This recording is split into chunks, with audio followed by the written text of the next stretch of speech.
പെരിഞ്ഞനം ഗ്രാമപഞ്ചായത്തിലെ കനവ് മാലിന്യ സംസ്കരണ കേന്ദ്രത്തിൽ പുതിയ ഘട്ട നവീകരണ പ്രവർത്തനങ്ങളുടെ ഉദ്ഘാടനം നടത്തി.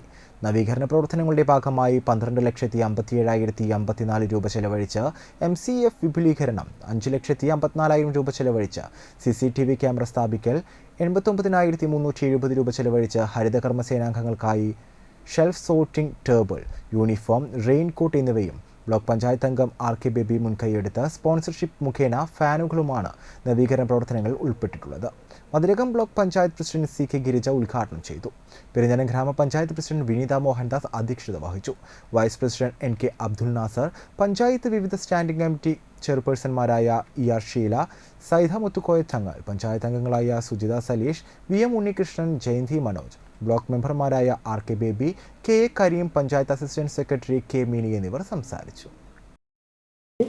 2016 അധികാരമേൽക്കുമ്പോൾ ജനങ്ങളോട് വെച്ച വാഗ്ദാനങ്ങളിൽ 4 മിഷനെ കുറിച്ച് നമ്മൾ സൂചിപ്പിക്കേണ്ടതായിരുന്നു. നമുക്കറിയാം, ഒന്ന് ലൈഫ്, ഒന്ന് പൊതുവിദ്യാഭ്യാസ മേഖല, പൊതു ആരോഗ്യ മേഖല, മാലിന്യമുക്ത നവകേരളം എന്നൊരു പദ്ധതിയാണ്. 3 മിഷനുകളും നമ്മൾ ആദ്യഘട്ടത്തിൽ ഗവൺമെൻറ്റിന് പൂർത്തീകരിക്കാൻ കഴിയില്ല, നമുക്കറിയാം ലൈഫിൻ്റെ കാര്യങ്ങളൊക്കെ. പക്ഷെ നന്നായിട്ട് ഇടപെടാൻ കഴിയുന്ന രീതിയിലേക്ക് ഗവൺമെൻറ് പോയി.